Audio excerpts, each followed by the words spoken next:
श्री जगन्नाथ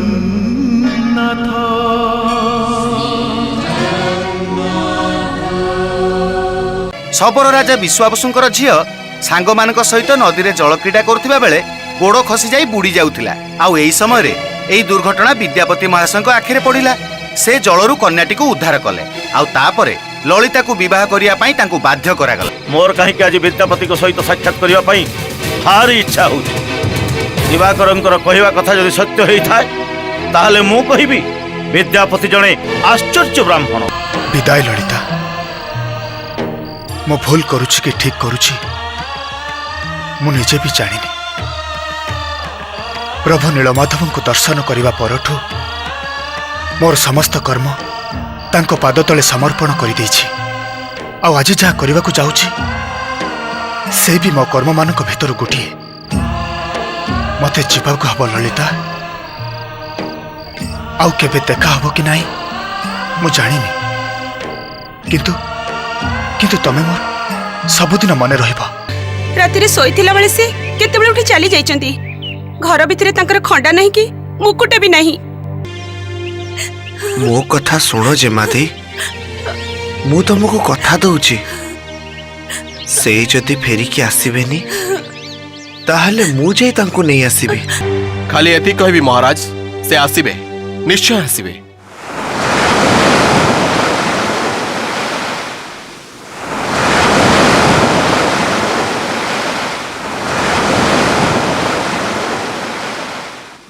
विद्यापति आसीबे, केबे आसीबे? कौन सी गोटे निर्दिष्ट दिन बा समय कहि परिबो? सृष्टिधर, तमे मोर प्रधान देह रखी विपदरु रक्षा करबा तमर धर्म आउ कर्तव्य। किंतु वर्तमान जहाँ देखुछि तमरी लगी, केवल तमरी लगी मते आत्मघाती हबाक पड़िबो। अपेक्षा, खाली अपेक्षा। दिन मास वर्ष शेष हो जाउछि इंद्रद्युम्नंकर अपेक्षार मुहूर्त सबु।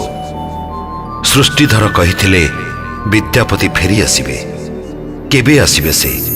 विद्यापतिंक फेरी आसवा सह निर्भर करुछि इंद्रद्युम्नंकर अनेक अमीमांसित प्रश्नर उत्तर। सतेरे कौन से नीलमाधवंकर संधान पाइले? कोठी अछंती प्रभु? महाविष्णुंकर मर्त्यमंडल रे धरावतरणर ए अनिंद रूपको केबे आखि पुराई देखिबे राजा इंद्रद्युम्न? तेणु से बारंबार प्रश्न करुथिले सृष्टिधरंकु, कुह उत्तर दियो, केबे फेरिबे विद्यापति? तमे कौन जानिन प्रभु नीलमाधवंक दर्शन पाई ओ प्राण केते व्याकुल ही उठिछि। गोटे गोटे दिन ओ पाई गोटे गोटे जुग परि लागुछि। अथच तमे विद्यापति विषय स्पष्ट भाव किछि भी कहून। महाराज, विद्यापति मते जति कहितले मु तो सेति के आपण पाखरे आसी निवेदन करिछि। तामाने एमिति आहुरी किछि कथा अछि जहा विद्यापति कहबाकू कहि नांती। कोह सृष्टिधर, नीरव रहिल काहेकि? निश्चय तमे मो पाखरे किछि लुचौच। सृष्टिधर कोह, कोह सृष्टिधर, उत्तर दियो, उत्तर दियो सृष्टिधर।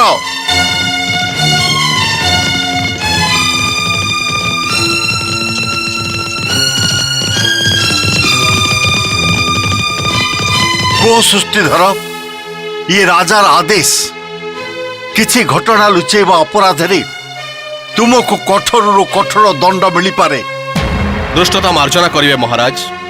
ଆପଣ ଯୋଉ ଦଣ୍ଡ ଦେବେ ମୁଁ ମୁଣ୍ଡପାତି ଗ୍ରହଣ କରିନେବି। ଅତୀତରେ ଅନେକ ଥର ମୁଁ ରାଜଭକ୍ତିର ପରାକାଷ୍ଠା ଦେଖେଇଛି, କିନ୍ତୁ ଆଜି ଯୋଉ ମୁଁ ଧର୍ମ ସଂକଟରେ ପଡ଼ିଛି ସେଥିରୁ ଉଦ୍ଧାର ପାଇବାର କୌଣସି ପଥ ମୋ ପାଖରେ ନାହିଁ। ମହାରାଜ, ମୁଁ କେବଳ ଏତିକି ନିବେଦନ କରିବି, ବିଦ୍ୟାପତି ହେଉଛନ୍ତି ମୋର ଘନିଷ୍ଠ ବନ୍ଧୁ। ଏମିତି କିଛି ଘଟଣା ଅଛି ଯାହାକୁ ମୁଁ ମହାରାଜଙ୍କ ପାଖରେ ପ୍ରକାଶ ନ କରିବା ପାଇଁ ବିଦ୍ୟାପତିଙ୍କ ନିକଟରେ ପ୍ରତିଜ୍ଞାବଦ୍ଧ।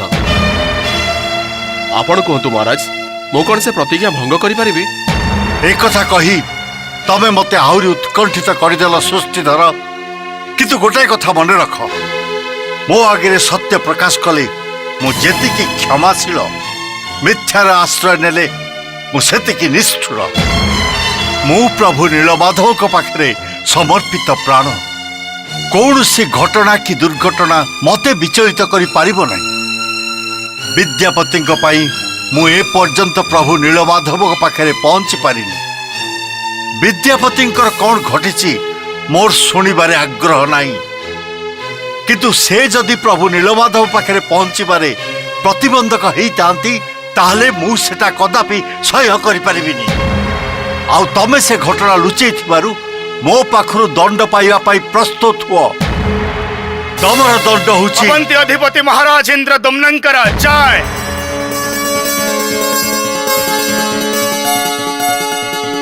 ବିଦ୍ୟାପତି,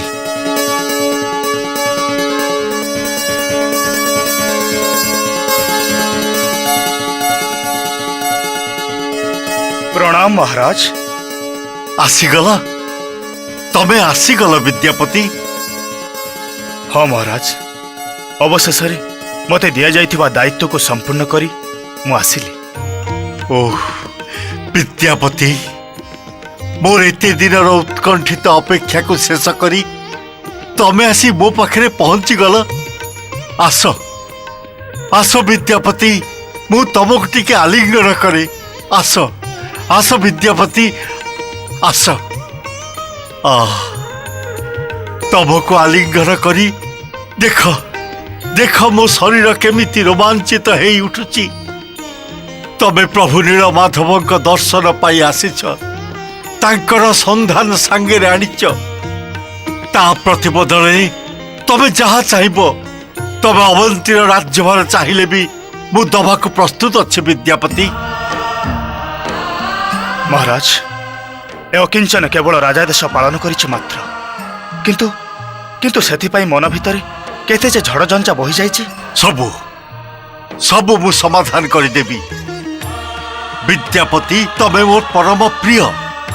ମୋ ପାଇଁ ତମେ ଗୋଟେ ମହାନ କାର୍ଯ୍ୟ ସମ୍ପାଦନ କରିଛ।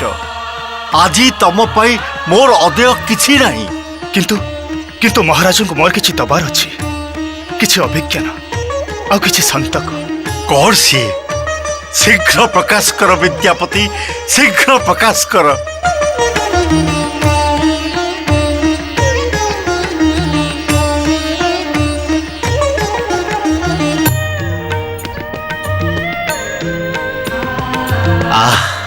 କି ସୁଗନ୍ଧ! ଆଃ, କି ଆନନ୍ଦ! ଏହି ପୁଷ୍ପମାଳ ପ୍ରଭୁ ନୀଳମାଧବଙ୍କ ଗଳାରେ ଲମ୍ବିଥିଲା। ଏ ଫୁଲ ସବୁ ପାର୍ଥିବ ଫୁଲ ନୁହେଁ ମହାରାଜ। ନିଃସ୍ୱାର୍ଥରେ ଦେବତାମାନେ ଆସି ପ୍ରଭୁ ନୀଳମାଧବଙ୍କୁ ପୂଜା କରନ୍ତି। ଧୂପ ଦୀପ ଗୁରୁ ଚନ୍ଦନରେ ଚାରିଆଡ଼େ ମହକି ଯାଉଥାଏ। ବିଭିନ୍ନ ମିଷ୍ଟାନ୍ନ ମଧ୍ୟ ଭୋଗ କରନ୍ତି। ତାପରେ ଯାଇ ପ୍ରଭୁ ନୀଳମାଧବଙ୍କୁ ଏ ଫୁଲରେ ସଜାନ୍ତି। ଏ ଫୁଲ ଦେବ ଉଦ୍ୟାନର ପାରିଜାତ ଫୁଲ।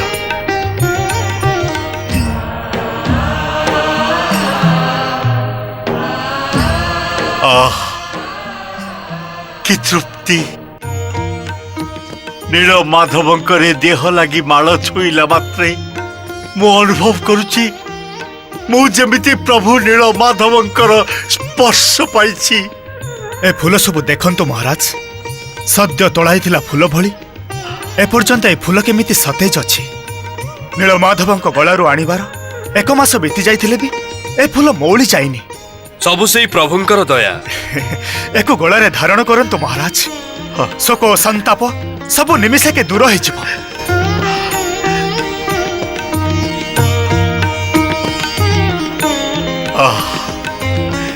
କି ସ୍ୱର୍ଗୀୟ ଶାନ୍ତି। ଇଏ ନୀଳମାଧବଙ୍କ ପ୍ରସାଦ ନିଅନ୍ତୁ ମହାରାଜ। ଦିଅ ବିଦ୍ୟାପତି, ଦିଅ।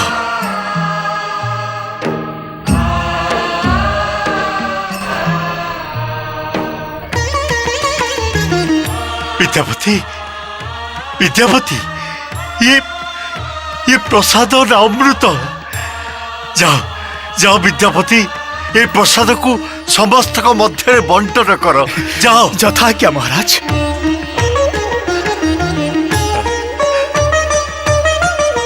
नियंतु।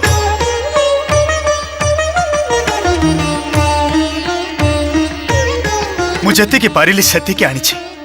जदि भाग्य थाए ताले एभली प्रसाद आमको सबुबेले मिलिब। सबरपल्ली रे गोटे कथा प्रचलित अछि, प्रसाद बांटी न खाइब, अल्प बहुत न कहिब।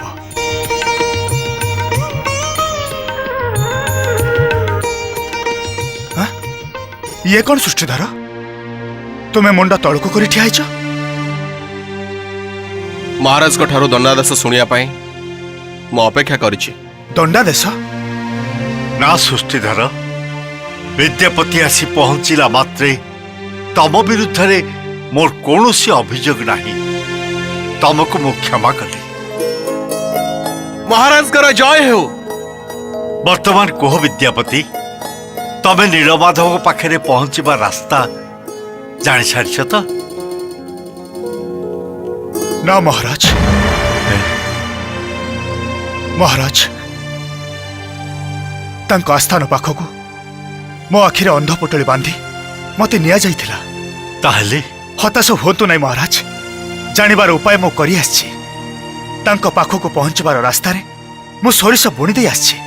आमे पहुंचला बेलकू सोरिष फूल धरी सारिथिबो, किंतु किंतु से रास्ता अति दुर्गम। विद्यापति, से रास्ता जेते दुर्गम हो, जेते भयंकर हो, मते प्रभु नीलमाधव को पाखे पहुंचवा पड़िबो। पंडित महाशय, जेते शीघ्र संभव गोटाए शुभ दिन बाहर करंतु। से दिन आमे यात्रा आरंभ करिबा। यथाज्ञा महाराज।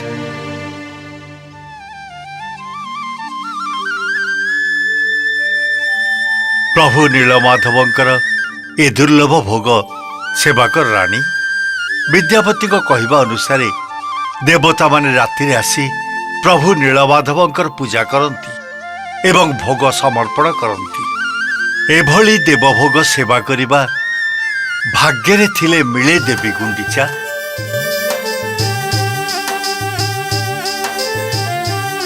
राजसभारे पारिषद वर्गों सह मु सेवा करि सारिछि रानी। तथापि मो सामने आउथरे सेवा करंतु महाराज। स्वामी सेवा न कला जाए स्त्रीर सेवा मूल्यहीन।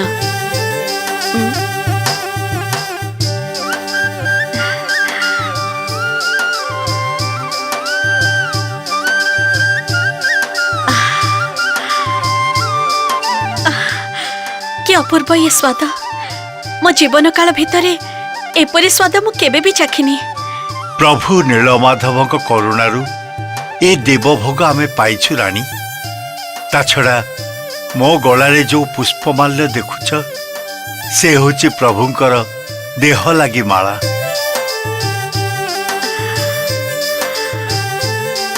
ताहले विद्यापति नीलमाधवंकर संधान पाइले? हाँ पाइछंती महारानी।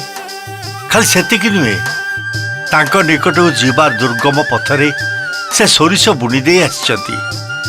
सबराज विश्वावसु आम संगे सहयोग न कले भी आमे प्रभुंको पाखे पहुंची परिबा। सबर राज विश्वावसु? हाँ रानी, ए शशागर धरारे से एकमात्र व्यक्ति जे नीलमाधव को पूजा करिवार अधिकार पाइछंती। आउ तांको निकटरे पहुंचीबार रास्ता मते जानिछंती।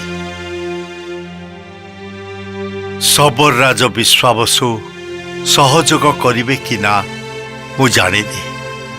हुए तो प्रतिरोध भी करि पारंती, किंतु मते सबु बाधा विघ्न अतिक्रम करबाकू पड़िबो।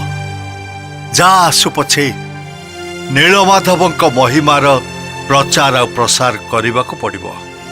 सारा पृथ्वीवासी को जणई देवाको पड़िबो प्रभु नील माधव बहुजन हिताय बहुजन सुखाय निमंते सत्य जुगरु धराबक्षरे अवतीर्ण होइछंती।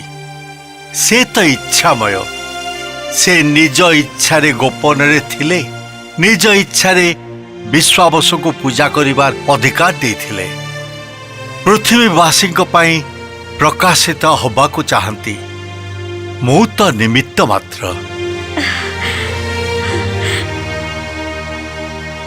राजज्योतिष एवं राजपुरोहित को मु अनुरोध कर सारी महाराणी, खूब शीघ्र से माने यात्रा अनुकूल करिबार दिन ठीक करिवे। शुभस्य शीघ्रम।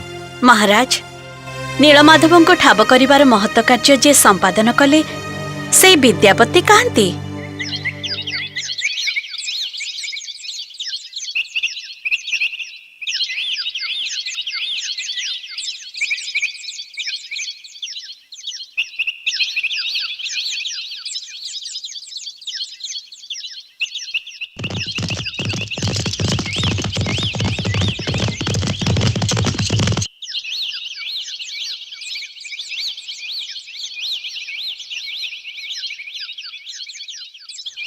प्रणाम महाशय। सर्वकुशल तो? हाँ आज्ञा। चलो।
मंजरी, कादम्बिनी, मंजरी, कादम्बिनी।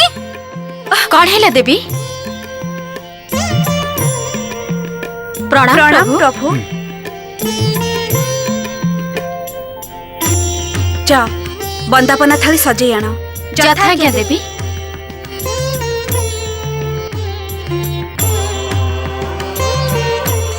आसन ग्रहण करंतु आर्य। आसन, पदासन, पाद्य, अर्घ्य, बंदापना एसबूर कौन आवश्यकता मीनाक्षी?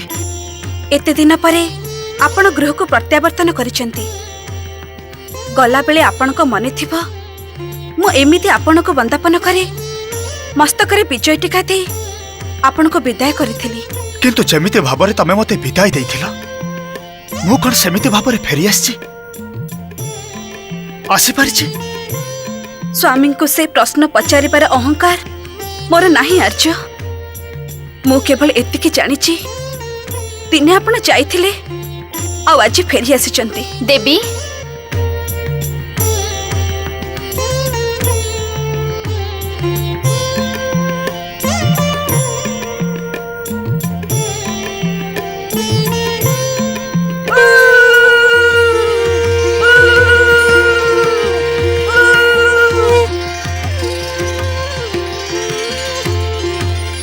अरे ये कौन?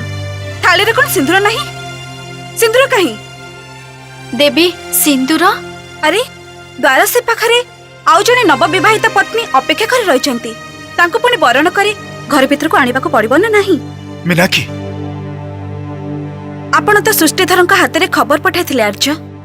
ଆପଣ ଶବର ରାଜ ବିଶ୍ୱାବସୁଙ୍କ କନ୍ୟା ଲଳିତାଙ୍କୁ ବିବାହ କରିବାକୁ ବସିଛନ୍ତି, କାରଣ ଲଳିତା ହିଁ ହେଉଛନ୍ତି ନୀଳମାଧବଙ୍କ ପାଖରେ ପହଞ୍ଚିବା ପାଇଁ ଏକମାତ୍ର ଉପାୟ। ସୃଷ୍ଟିଧର ଠିକ କହିଛନ୍ତି, ମୁଁ ଲଳିତାଙ୍କୁ ବିବାହ କରିଛି, କିନ୍ତୁ କିନ୍ତୁ ମୁଁ ଏକା ଆସିଛି।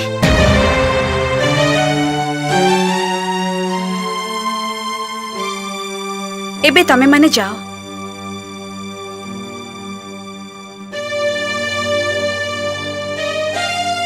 ଆପଣ ମତେ ବିସ୍ମିତ କଲେ ଆର୍ଯ୍ୟ।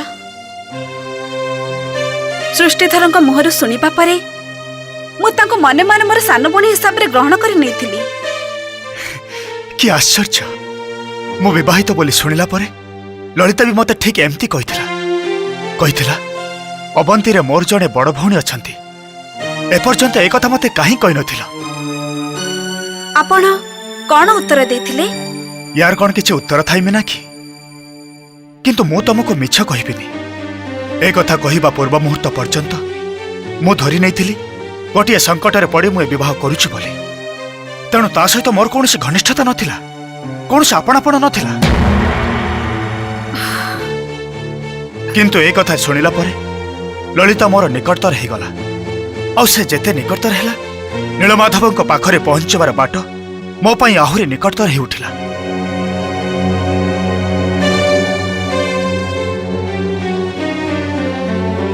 ମୀନାକ୍ଷୀ, ଇଏ ମୋର ଦୁର୍ବଳତା କହିପାର, ସ୍ୱୀକାରୋକ୍ତି ବି କହିପାର,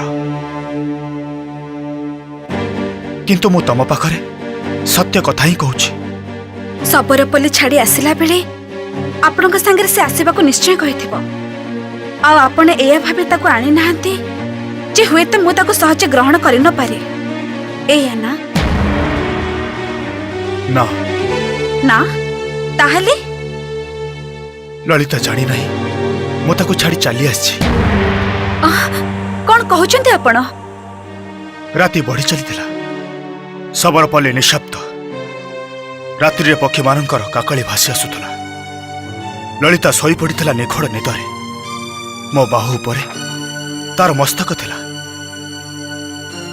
ଠିକ ଏହି ସମୟରେ ମୋ ମନ ମତେ ଚେତେଇ ଦେଲା, ଉଠ ବିଦ୍ୟାପତି, ଉଠ।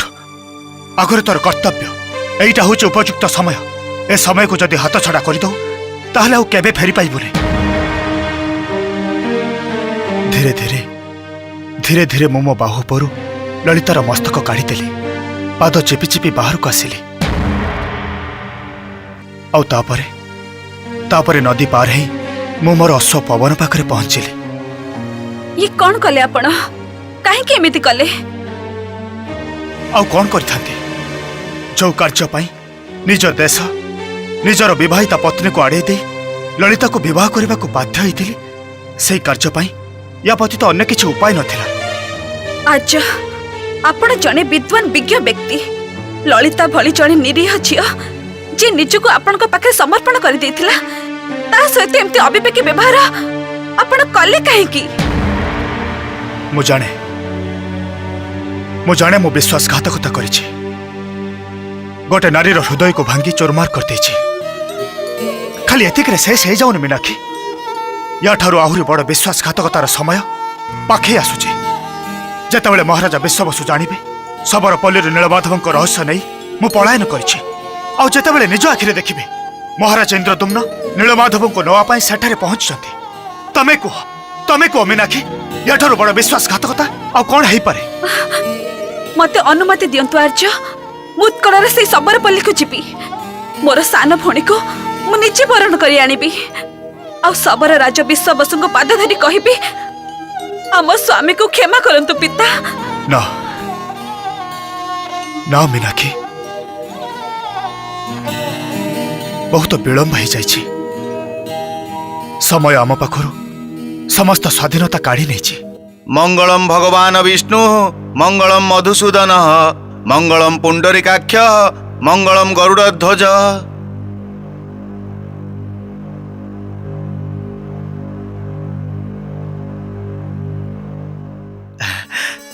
ମିଳିଗଲା ମହାରାଜ, ଅତ୍ୟନ୍ତ ଶୁଭ ଦିନ ମିଳିଗଲା। କୋଉ ଦିନ? ଜ୍ୟେଷ୍ଠ ଶୁକ୍ଳ ପଞ୍ଚମୀ ଶୁକ୍ରବାର।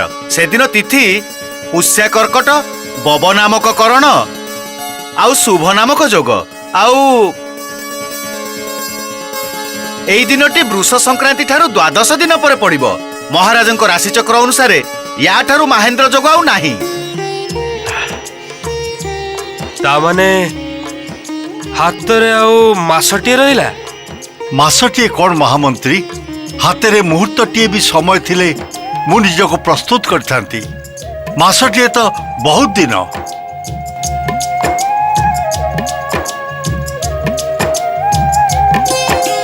ମହାମନ୍ତ୍ରୀ,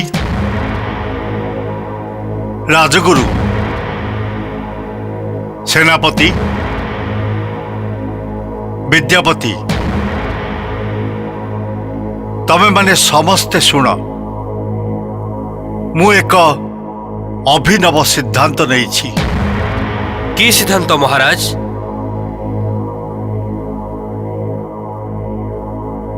ମୁଁ ସବୁଦିନ ପାଇଁ ଅବନ୍ତୀ ପରିତ୍ୟାଗ କରିବି। ମହାରାଜ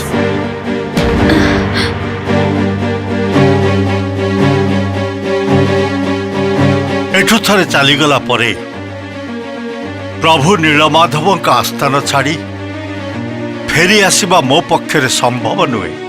ଏ ରାଜ୍ୟର ଭବିଷ୍ୟତ କ'ଣ ହବ ମହାରାଜ?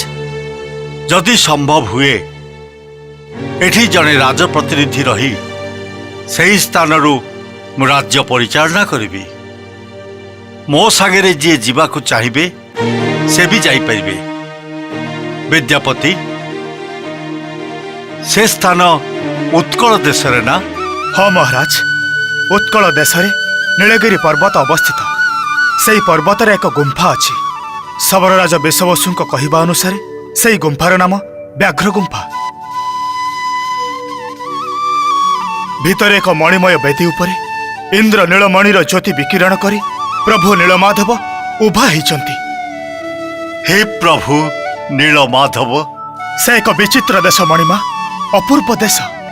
ସୁଉଚ୍ଚ ପର୍ବତ, ସୁରମ୍ୟ ବନାନୀ, ନଦ ନଦୀରେ ପରିପୂର୍ଣ୍ଣ ସେ ଦେଶ। ସମୁଦ୍ର ତାର ପାଦ ଧୋଇଦିଏ। ବୈଶାଖ, ବର୍ଷା, ଶୀତ ଆଉ ବସନ୍ତ ତାକୁ ମହିମା ମଣ୍ଡିତ କରିଦିଏ। ନୀଳାଚଳ ପର୍ବତ ନୀଳମାଧବ, ଅଷ୍ଟଶମ୍ଭୁ ବିରାଜିତ। ସମୁଦ୍ରକୁ ଲାଗି ସେ କ୍ଷେତ୍ରର ନାମ ପୁରୁଷୋତ୍ତମ କ୍ଷେତ୍ର। ରୁହ ରୁହ ବିଦ୍ୟାପତି, ରୁହ। ଆଉ ବର୍ଣ୍ଣନା କରନି, ଆଉ ବର୍ଣ୍ଣନା କର ନାହିଁ ବିଦ୍ୟାପତି। ନିଜ ଆଖିରେ ଦେଖି ନିଜେ ଉପଲବ୍ଧି କରିବାର ସୁଯୋଗ ଦିଅ। ସେନାପତି, ମହାମନ୍ତ୍ରୀ, ରାଜଗୁରୁ ମହାଶୟ, ଆପଣମାନଙ୍କୁ ମୁଁ ଗୋଟେ ଦାୟିତ୍ୱ ଦଉଛି। ସମସ୍ତେ ଅବନ୍ତୀର ଘରେ ଘରେ ସମ୍ବାଦ ପହଞ୍ଚାଇ ଦିଅନ୍ତୁ। ଆସନ୍ତା ଜ୍ୟେଷ୍ଠ ଶୁକ୍ଳ ପଞ୍ଚମୀ ଦିନ ଆମେ ଶୁଭଯାତ୍ରା ଆରମ୍ଭ କରିବୁ। ଯେଉଁମାନେ ଆମ ସହିତ ଯୋଗ ଦେବାକୁ ଚାହାନ୍ତି ମୁଁ ସେମାନଙ୍କୁ ସ୍ୱାଗତ କରିବି। ବିଦ୍ୟାପତି, ହଁ ମହାରାଜ। ମୁଁ ତମକୁ ଗୋଟେ ବିଶେଷ ଦାୟିତ୍ୱ ଦେବି। ତମେ ଆଉ ସୃଷ୍ଟିଧର ସେଠାରେ ପହଞ୍ଚିବା ରାସ୍ତା ଜାଣିଛ। ତେଣୁ ଏ ଦୀର୍ଘ ପଥ ଯାତ୍ରା କରିବାରେ ଯାହା ଯାହା ଆବଶ୍ୟକ ତାର ବ୍ୟବସ୍ଥା ତମେ ଦି ଜଣ କରିବ। ମହାରାଜ, ଏକାନ୍ତରେ କିଛି କହିବା ପାଇଁ ମୋତେ ଅନୁମତି ଦିଆଯାଉ। ଏକାନ୍ତରେ? ହଁ ମହାରାଜ। ମହାରାଜ ଆଉ ମହାରାଣୀଙ୍କ ବ୍ୟତୀତ ଅନ୍ୟ କାହାରି ପାଖରେ ମୁଁ ମୋ ନିବେଦନ ଉପସ୍ଥାପିତ କରିପାରିବିନି। ଠିକ୍ ଅଛି, ବର୍ତ୍ତମାନ ତ ରାଜସଭାର ସମୟ ହେଇଗଲାଣି। ରାଜସଭା ପରେ ଆସି ମୋତେ ରାଜ ଉଦ୍ୟାନରେ ଦେଖା କର। ବିଦ୍ୟାପତିଙ୍କର ଏମିତି କ'ଣ କଥା ଥାଇପାରେ ଯାହା ସେ ଏକାନ୍ତରେ କହିବା ପାଇଁ ଚାହାନ୍ତି? ନା, ମୁଁ କିଛି ଅନୁମାନ କରିପାରୁନି। ତେବେ ଆସିବା ଦିନଠୁ ବିଦ୍ୟାପତିଙ୍କ ପରିବର୍ତ୍ତନ ମୁଁ ଲକ୍ଷ୍ୟ କରିଛି। ସେ କଥା ମୁଁ ବି ଲକ୍ଷ୍ୟ କରୁଛି। ସେ ସବୁବେଳେ ଅନ୍ୟମନସ୍କ ରହୁଛନ୍ତି। ନିଶ୍ଚୟ କିଛି ଗୋଟେ କଥା ଥାଇପାରେ। କିଛି ତ ହେଇଛି। ସୃଷ୍ଟିଧର କଥାରୁ ମୁଁ ବୁଝିପାରୁଛି। ସେଦିନ ରାଜସଭାରେ ନୀଳମାଧବ ବିଷୟରେ ବର୍ଣ୍ଣନା କରୁ କରୁ ହଠାତ୍ ଅସତର୍କ ମୁହୂର୍ତ୍ତରେ ଏମିତି କିଛି କଥା ବାହାରିଗଲା ଯାହା ମୋତେ ସନ୍ଦେହରେ ପକେଇଲା। ତାପରେ ଅନେକ ଚେଷ୍ଟା କରିବି ମୋ କଥା ଆଦାୟ କରିପାରିଲିନି। କଠିନ ଦଣ୍ଡର ଭୟ ବି ଦେଖେଇଲି, କିନ୍ତୁ ସେ ଖାଲି ଏତିକି କହିଲେ ସେ କୁଆଡ଼େ ତାଙ୍କ ବନ୍ଧୁ ପାଖରେ ପ୍ରତିଜ୍ଞାବଦ୍ଧ, ଆଉ ସେଇଥିପାଇଁ से सेति कही ताठू अधिका किछि कहलेनी। कौन हेई पारे से गोपन कथा? चेष्टा करथिले मुह खोली पारिथान्ते, किंतु ठीक सेही मुहूर्त रे विद्यापति आसी पहुंची गले। घटनार क्रम भी बदली गला। प्रभु नीलमाधव विषय शुणी मु एते उद्वेलित हेई उठिली जे अन्न सब कथा भूली गली। तापरे ए किछि दिन हैला मु आउ सेसब विषय ध्यान देइनी। आज से एकांत किछि कहिबाकू चाहुथिबारु मोर उत्कंठा बढ़ीगला। महाराज विद्यापति आसुचंती, मु किछि पचारिबे? ना, अपेक्षा कर, विद्यापति को आसवाक दियो।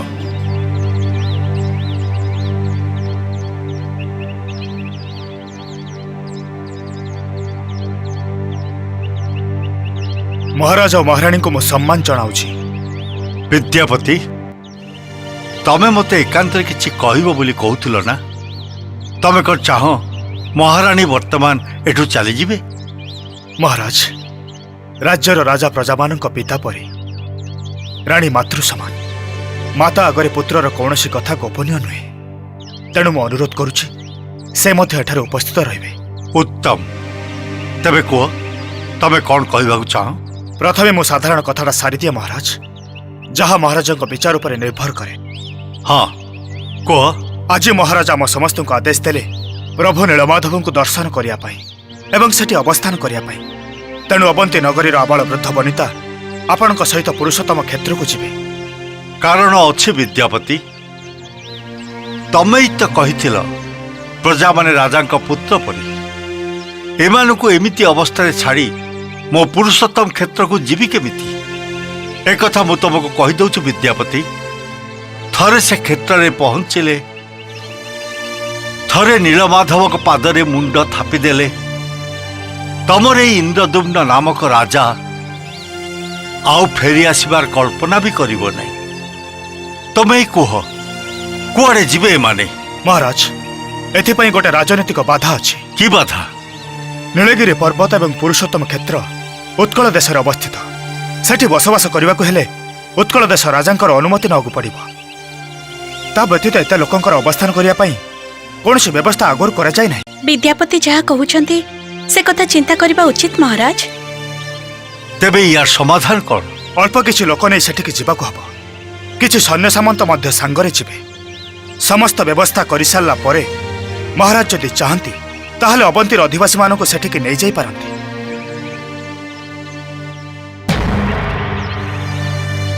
अवश्य तम कथा युक्तियुक्त विद्यापति।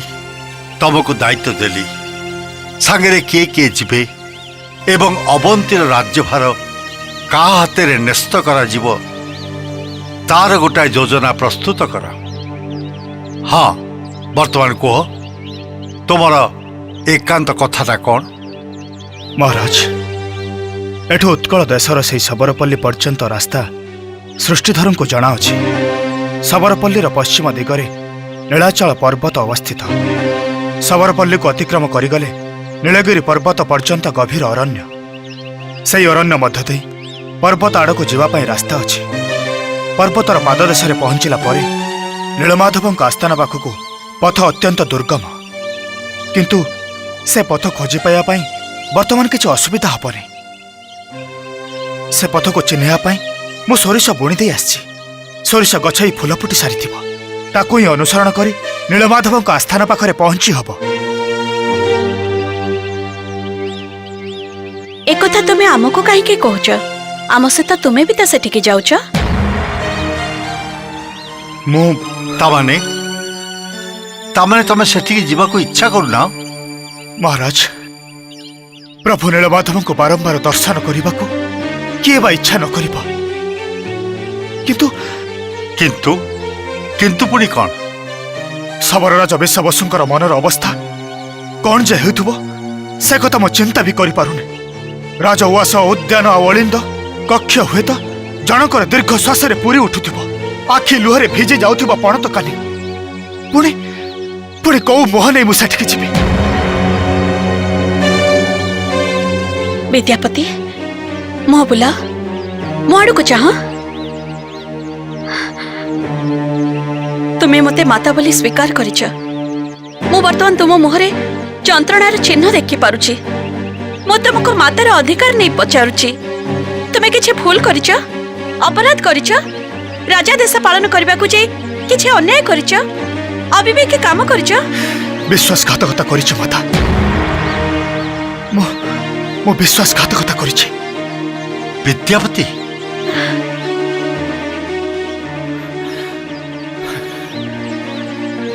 महाराज, जड़े पितृ प्रतिम लोकर स्नेह आदर छाती मो छोराघात करिछि। जनकर समर्पण और भल पाइबा सांगरे मो छलनार खेल खेली। नीलमाधव संधान पाइबा पई मो मनीष पणियार तंटी चिपी देछि। मु जहा कहिछि स्वयं प्रभु नीलमाधव मध्य मते क्षमा करिबेनि। विद्यापति तमे आसिला बेलठू मु संदेह करुथिली तम निश्चय किछि गोटे हेइछि। सृष्टिधर कथारू मु किछि आभास पाइथिली। तमे वर्तमान व्यस्त, विचलित आ विव्रत। चल प्रासाद भितरे मु तम सबु कथा शुणिबी। निजकु दृढ़ कर विद्यापति, निजकु संभाळ। महाराज और महाराणी पाखरे मु कौनसी कथा गोपन रखी नहीं। एठू जीवा परठू आउ एठी पहुंचा पर्यंत मो जीवन रे जहा जहा घटी जाइछि मु सबकिछि निवेदन करि सारिछि। वर्तमान आपण कहतु कौ मुहरे मु पुणी से सबरपल्ली को जीवी? राजा विश्ववसु आगे मु केमिति ठिया हेबी? आ ललिता ललिता को मु कौन कही सांत्वना देबी? विद्यापति तुम कथा शुणी सारा परे मु बुझी पारुछि विदाय न नहीं राति अधरे लुचि लुचि आसी तमे ठीक करना। किंतु मु कहिबी तमे अपराधी नुह। अपराधी नुहे महाराज? विश्वासघातकता अपराध नुहे? आपण राजा जड़े विचक्षण शासक बोली जम्बूद्वीप भारत वर्ष रे आपण ख्याति अर्जन करछन्ती। आपण को विचार कौन एया कहूछि? निश्चय एया कहूछि। प्रथमे द्वितीय विवाह कथा धरा जाऊ। तमे मोर अधस्तन कर्मचारी मोर आज्ञा पाई प्रभु नीलमाधव का संधान पाई पूर्व को यात्रा करिथिल। सबरपल्ली रे पहुंची तमे उपलब्धि कल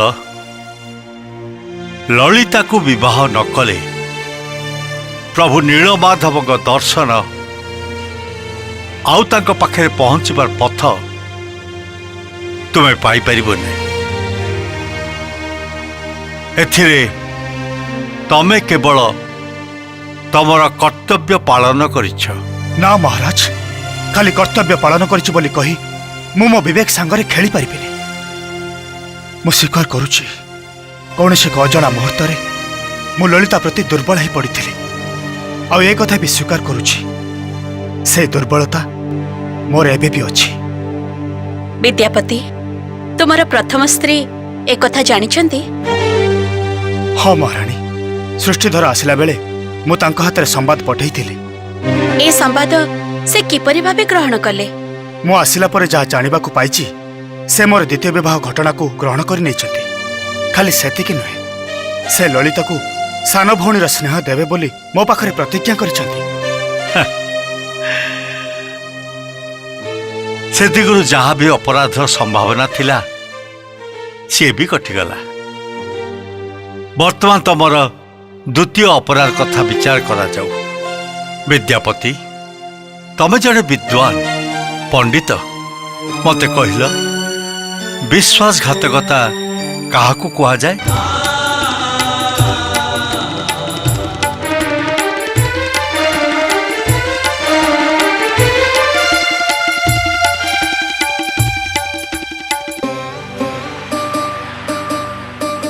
जगतर नाथ जगन्नाथ बिंदु ठारु सिंधु तुमे सर्वव्याप्त आपणा इच्छारे अधा गढ़ा होई बसी अछाहे नीलाद्रि गोसाई भावरे प्रकट